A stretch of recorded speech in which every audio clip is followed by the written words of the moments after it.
توفیق سے ہم موضع گوندل میں جمع ہوئے اور اس مقام پر گرد و نواح کے 20 قصبات سے اور دور دراز علاقوں سے ہزارہ لوگ، مرد بھی اور خواتین بھی، آج کے اس عظیم الشان اجتماع میں جمع ہوں۔ خاص طور پہ میں مبارکباد دیتا ہوں اپنی ماؤں، بہنوں اور بیٹیوں کو، جن کی کثیر تعداد رات گئے اس اندھیرے میں علاقے کے رسم رواج اور ماحول سے بالکل ہٹ کر اس مقام پر آئی ہیں۔ اور جب ہماری مائیں، بہنیں اور بیٹیاں رات کے اندھیروں میں نکل کر ان علاقوں میں جہاں یہ رواج بھی نہ تھا باہر آ گئی ہیں، تو میں سمجھتا ہوں کہ مصطفی انقلاب کا سویرا طلوع ہونے کی خبر بھی آ گئی۔ یہ خوشخبری ہے۔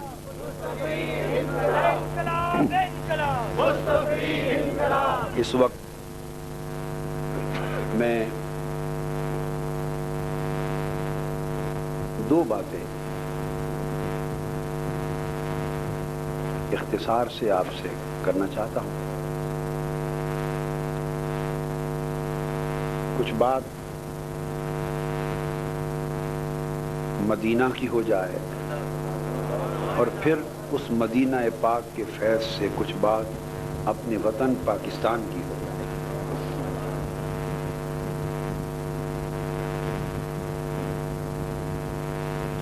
یہ کس نے کہا ہے؟ پنجابی کی کتاب آپ نے بیٹے آپ نے خود ہی چٹ لکھ کے دی ہے، عوام نے تو نہیں لکھ کے۔ دیکھو نا، اپنی ایک ذاتی خواہش ہوتی ہے اور آپ بیٹے لوگوں کی طرف تھوپ کر آپ چٹ دے دیتے ہو۔ آدمی کا اپنا ذاتی ذوق ہوتا ہے۔ اردو پسند کر رہے ہیں، ٹھیک ہے کہ نہیں؟ میری اردو بھی سادہ ہوگی، آپ سب کو سمجھ آئے گی۔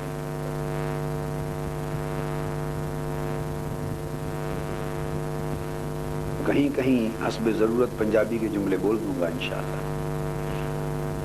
تو میں یہ عرض کر رہا ہوں کہ جو میں نے آیت کریمہ کا ایک حصہ تلاوت کیا ہے، اس میں 2 پیغام، بولیے کتنے؟ اونچا بولے، 2 پیغام۔ اللہ رب العزت نے فرمایا مومنوں اور پرہیزگاروں کی اور دنیا اور آخرت میں کامیابی پانے والوں کی علامت بیان کی۔ کیا بیان کی؟ علامت۔ ارشاد فرمایا کہ کامیابی آخرت کی اور فلاح ان لوگوں کے لیے لکھ دی گئی ہے جو یہ امتحان پاس کریں گے اور اس امتحان کے 4 پرچے۔ آپ امتحان دیتے ہیں نا میٹرک کا، کتنے پرچے ہوتے ہیں آج کل میٹرک کے امتحان میں؟ 8-10 پرچے۔ ایف اے کا دیتے ہیں، بی اے کا دیتے ہیں، ایم اے کا دیتے ہیں۔ ہر امتحان جب دیتے ہیں تو اس کے کچھ پرچے ہوتے ہیں یا نہیں؟ بولیے، تو پرچے ہوتے ہیں۔ اللہ رب العزت نے ایمان کے امتحان کے لیے بھی 4 پرچے بیان کیے۔ کتنے؟ اور فرمایا جو ان 4 پرچوں میں کامیاب ہو جائے، اللہ رب العزت نے اعلان کر دیا کہ میں اس کے لیے فلاح لکھ دوں گا، وہ فلاح کامیابی پا جائے۔ جو یہ 4 پرچے پاس کر لے وہ پاس ہو جائے گا۔ پہلا پرچہ فالذین آمنوا بہ، جو اس رسول پر ایمان لائے۔ اور بات سمجھنے والی ہے، یہ جو 4 پرچے دیے گئے ہیں یہ دیے ہی مومنوں کو دیے ہیں۔ کن کو دیے گئے؟ یہ شرط ہے کہ اس امتحان کے کمرے میں صرف مومن بیٹھ سکتے ہیں، یہ اس آیت کریمہ کے شروع میں لکھا ہوا ہے، والذین یتبعون الرسول النبی الأمی، وہ لوگ جو رسول پاک محمد مصطفیٰ صلی اللہ علیہ وسلم کی غلامی میں ہیں، ان کی امت میں ہیں، ان کو 4 پرچے دیے جاتے ہیں۔ اب مجھے یہ بات بتائیے، جو حضور علیہ السلام کی امت میں آ گئے اور یتبعون الرسول النبی اور حضور کی پیروی میں آ گئے، وہ مومن تو پہلے ہی ہو گیا یا نہیں؟ وہ ایمان لائے تو تب ان کو اس امتحان کے کمرے میں بیٹھنے دیا۔ جب ایمان لانے کے بعد انہیں اس امتحان کے کمرے میں بیٹھنے دیا تو پہلا پرچہ آیا آمنوا بہ، جو اس رسول پر ایمان لائے۔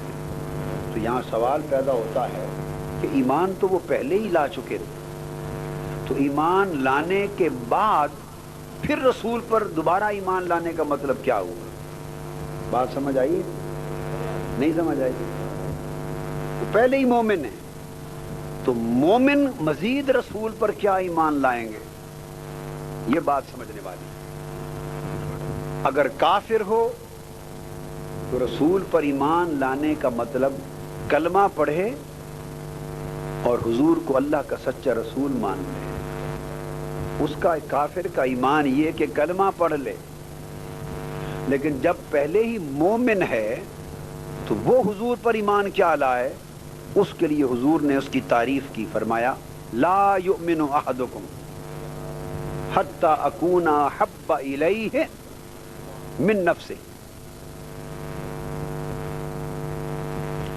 کہ کوئی شخص اس وقت تک ایمان والا ہو ہی نہیں سکتا جب تک وہ اپنی جان سے بھی بڑھ کر مجھ سے محبت نہ کرے۔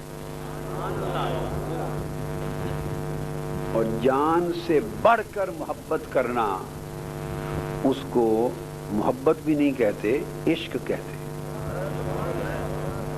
بولیے، عشق کہتے۔ محبت تو اتنی قسموں کی ہوتی ہے کہ اس ساری محبتوں سے بڑھ کر پھر جان کی محبت ہوتی ہے۔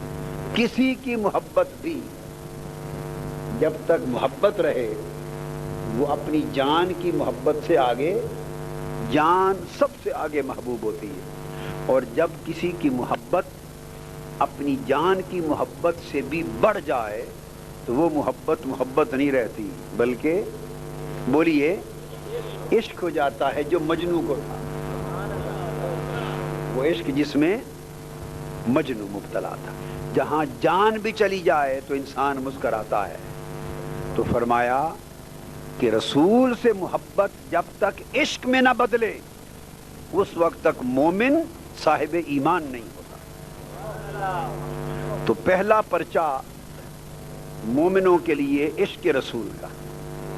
اب آپ ترجمہ اور مفہوم سمجھ گئے نا؟ پہلا پرچہ بولیے عشق رسول کا، کہ ان لوگوں کو کامیابی نصیب ہوگی جو حضور علیہ الصلوۃ والسلام کے عشق اور محبت کے امتحان میں کامیاب ہوں گے۔ نمبر 1۔ اس کے بعد فرمایا وعزروہ، اور پھر اس رسول سے محبت اور عشق کریں اور ہر شے سے بڑھ کر اس رسول کا ادب کریں۔ عزروہ، ادب کریں، تعظیم کریں۔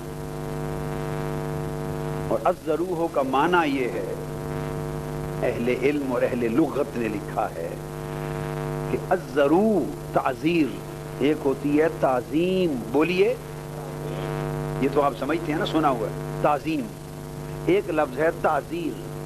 یہاں لفظ تعظیم استعمال نہیں کیا، تعزیر استعمال کیا۔ تعظیم ہوتی ہے جب حد کے اندر کسی کا ادب کیا جائے، اور تعزیر ہوتی ہے جب ادب میں حد سے آگے گزر جایا جائے، وہ تعزیر ہوتی ہے۔ تو فرمایا رسول سے وہ محبت کرو کہ محبت میں حد سے گزر جاؤ، اور رسول کا وہ ادب کرو کہ ادب میں حد سے گزر جاؤ.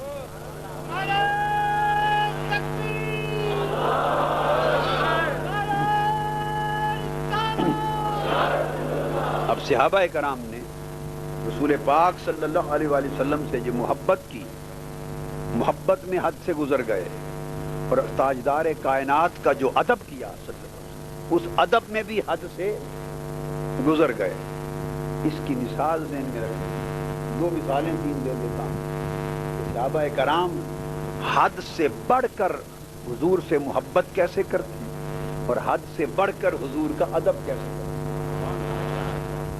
آقا علیہ الصلوۃ والسلام صبح و شام یہ معمول تھا کہ جب حضور علیہ السلام وضو فرماتے تو صحابہ کرام ارد گرد جمع ہو جاتے. صحیح بخاری میں ہے، حدیبیہ کا میدان تھا، آپ نے وضو فرمایا، 1400 صحابہ حضور علیہ السلام کے ارد گرد جمع تھے، اور وضو کا ایک قطرہ پانی کا زمین پہ نہیں گرنے دیا. ایک ایک قطرے پر درجنوں صحابہ جھپٹے، اور انہوں نے اس کو اپنے ہاتھ پر مل کر چہرے اور سینے پر مل گیا.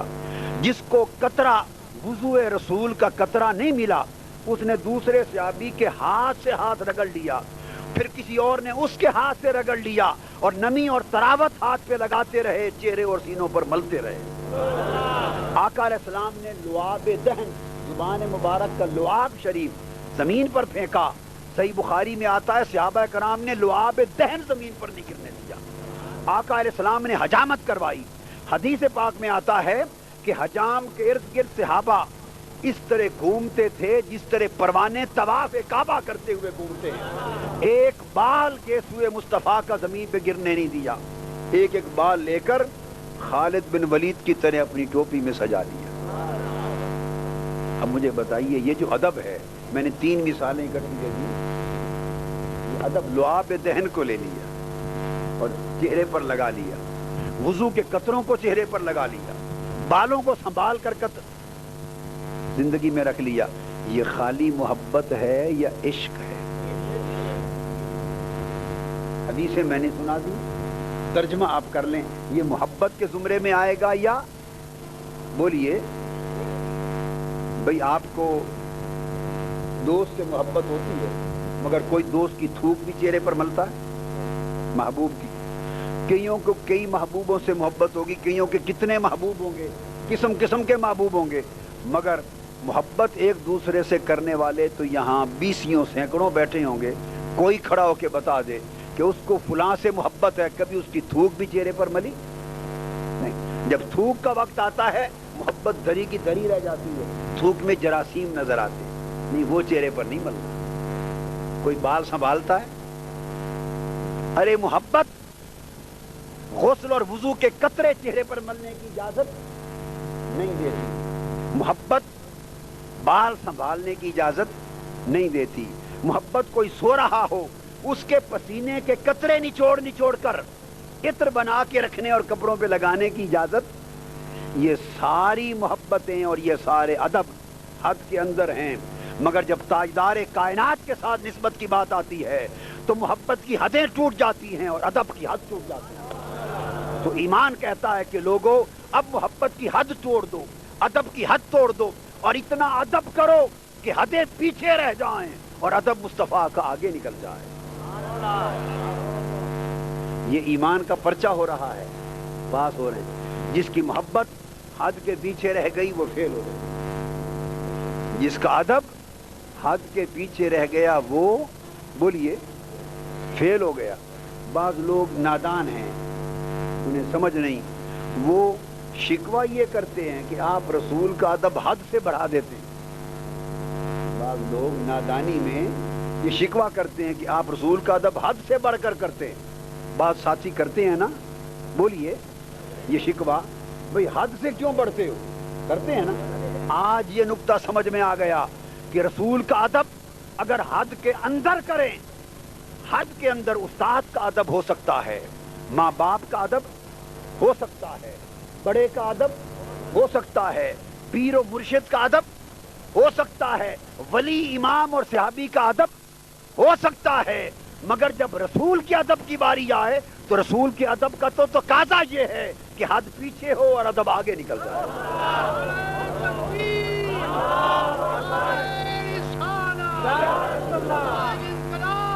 اگر رسول کے ادب میں حد سے آگے نہ نکلیں تو ایمان کا تقاضا پورا نہیں ہوگا. اور جو حضور کے ادب جو سیدنا صدیق اکبر نے کیا، نماز پڑھا رہے ہیں، آقا نے گھر کا پردہ اٹھایا باہر آنے کے لیے، حالت نماز میں صحابہ نے قبلہ چھوڑ کر رخ مصطفیٰ کو تکنا شروع کر دیا، اور چہرہ پاک کی نور کی جھلک جو مسجد نبوی میں پڑی اور پردہ ہٹنے کی جو آواز آئی، ابو بکر صدیق نے سمجھا کہ مصطفیٰ پاک باہر نماز کے لیے آ رہے ہیں. صدیق اکبر امامت کے دوران مصلی چھوڑ کے نیچے آتا ہے. بولیے یہ ادب حد کے اندر تھا یا حد سے باہر تھا؟ اور مولا علی شیر خدا عصر کی نماز نہیں پڑھی، آقا نے آرام کرنا ہے، گود میں مصطفیٰ کا سر لے کے بیٹھ گئے، عصر کی نماز قضا کر دی. یہ ادب مصطفیٰ کا حد کے اندر ہے یا حد سے آگے نکل کر ہے؟ بولیے نا. اور یہ بھی بتا دوں کہ جب ادب مولا علی والا ہوتا ہے تو پھر سورج ڈوب کر بھی ڈوبنے نہیں دیا جاتا، پھر کہا جاتا ہے علی چونکہ تیری نماز ادب مصطفیٰ پہ قربان ہوئی ہے لہذا ہر کوئی قضا پڑے گا، علی کے لیے سورج کو پلٹایا جائے گا.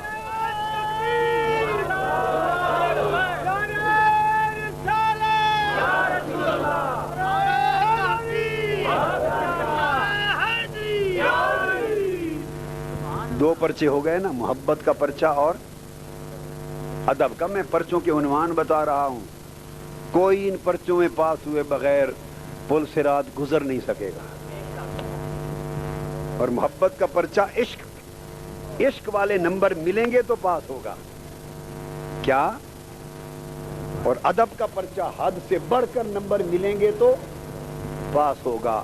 اور تیسرا پرچہ فرمایا وَنَاصَرُوا وَاتَّبَعُوا، پھر حضور کی اتباع، پیروی، اتباع کرنا، جو امر میرے مصطفیٰ نے دیا اس کی تعمیل کرنا. عبداللہ بن عمر رضی اللہ تعالیٰ عنہ اپنی گھوڑی کو پکڑ کر اونٹنی کو ایک جگہ پہ چکر دلا رہے ہیں کھلے میدان میں. کسی نے پوچھا آپ کو کیا ہو گیا؟ میدان میں اپنی اونٹنی کو چکر دلائے جا رہے. انہوں نے کہا اور تو کچھ نہیں ہوا، میں نے یہاں آقا کی سواری کو چکر حضور کو لگاتے دیکھا تھا، میں تو اپنے یا محبوب کی یاد میں نقش قدم پر عمل کر رہا ہوں. حضور کے نقش قدم پر چلنا سمجھ میں بات آئے یا نہ آئے، نقش قدم پر چلنا یہ حضور کی اتباع کا مقام ہے. حضور علیہ السلام کی بولیے اتباع کا مقام. تو پہلا پرچہ مصطفیٰ کی محبت کا، دوسرا پرچہ مصطفیٰ کے ادب کا، تیسرا پرچہ مصطفیٰ کی اتباع کا. اور کسی نے پوچھا آپ کی حضرت عبداللہ بن عمر سے کہ آپ کی اتباع کا مقام کیا ہے اور آپ کی اتباع کا معیار کیا ہے؟ انہوں نے کہا ان اللہ بعث الینا محمدا ولا نعلم شیئا ونفعل کما رأیناہ یفعل. فرمایا ہمیں تو کچھ پتہ نہیں باقی دین کا. کسی نے پوچھا نماز کثرت پڑھتے ہو، قرآن میں تو تفصیل ہے نہیں. اس نے کہا ہمیں تو کچھ بھی نہیں پتا، مولا نے اپنا محبوب بھیج دیا محمد مصطفیٰ اور بس ہم اس کے سوا اور کچھ نہیں جانتے.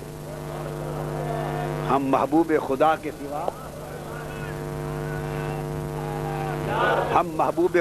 سوا اور کچھ نہیں جانتے، اور کچھ نہیں جانتے.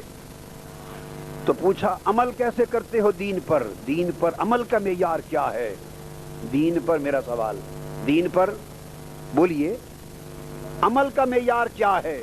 جواب دیا مصطفیٰ کو دیکھتے ہیں جیسے یار کرتا جاتا ہے ہم بھی اسی طرح کرتے جاتے ہیں، یہی دین بن جاتا ہے. یہی. کسی نے پوچھا نماز کیسے پڑھنی ہے آقا؟ نماز بولیے نا پڑھنی کیسے ہے؟ قرآن میں تو طریقہ درج نہیں. فرمایا صلو کما رأیتمونی اصلی، تمہیں کیا فکر ہے، مجھے دیکھتے جاؤ جیسے میں کرتا جاؤں یہی نماز بن جائے. یہ معیار اتباع ہے. مصطفیٰ کو دیکھو جس مجھے کیا خبر تھی رکوع کی اور مجھے ہوش کب تھی سجود کی. مجھے کیا خبر تھی رکوع کی اور مجھے ہوش کب تھی سجود کی. تیرے نقش پا کی تلاش میں تو جھک رہا تھا نماز, اور جہاں مل گیا تیرا نقش پا وہیں میں نے کعبہ بنا لیا. تو معیار اتباع یہ ہے جدھر حضور کے نقش پا مل جائیں اسی سمت چل پڑو. جس طرف وہ نظر نہیں آتے ہم وہ رستہ ہی چھوڑ دیتے, اور کعبہ بنتا ہے اس طرف ہی ریاض, رخ جدھر کو وہ موڑ لیتے.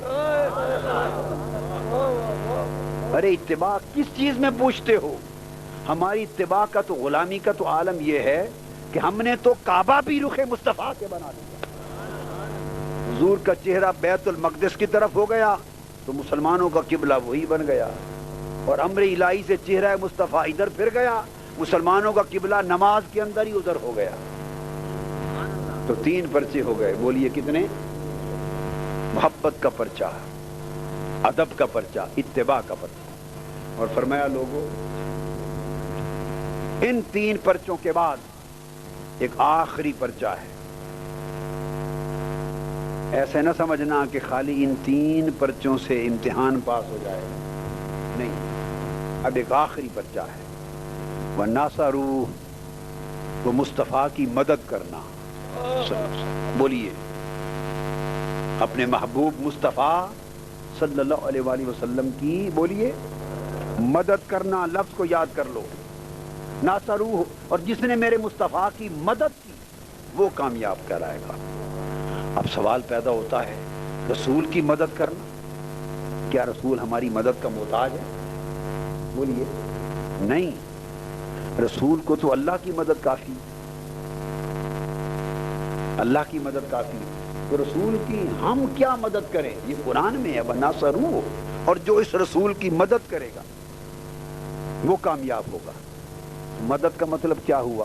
یہ مدد عیسیٰ علیہ السلام نے بھی مانگی تھی اپنی امت سے. بولیے کس سے؟ قرآن میں ہے.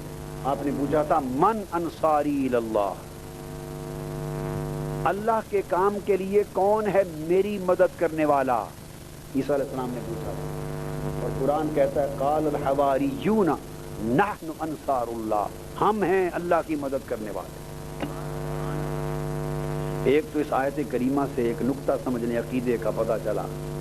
عیسیٰ علیہ السلام نے یہ نہیں پوچھا تھا کون ہے اللہ کی مدد کرنے والا, یہ نہیں پوچھا تھا. کیا بولیے نا, آپ نے پوچھا تھا اللہ کے کام کے لیے کون ہے میری مدد کرنے والا. پوچھا تھا کون ہے پیغمبر کی مدد کرنے والا. امتیوں نے جواب دیا ہم ہیں اللہ کی مدد کرنے والے. تو پتہ چلا کہ پیغمبر کی مدد خدا کی مدد ہے. عیسیٰ علیہ السلام نے مانگی, وہی حکم قرآن نے دیا. فرمایا جو رسول کی مدد کرے تو رسول پاک صلی اللہ علیہ وسلم کو اپنی ذات کے لیے تو ہماری مدد کی کوئی حاجت, بلکہ ہم ان کی مدد کے محتاج ہیں, ہم ان کے کرم کے محتاج, ہم ان کی شفاعت کے محتاج, ہم ان کے وسیلے کے محتاج, ہم ان کے لطف و عنایت کے محتاج, ہم سراپا احتیاج, قدم قدم پر احتیاج. حضور ہمارے محتاج نہیں, تو پھر رسول کو ہماری مدد کی کیا ضرورت ہے؟ جو اللہ نے قرآن میں کہا کہ اگر رسول کی مدد نہ کی تو فیل کر دیے جاؤ گے.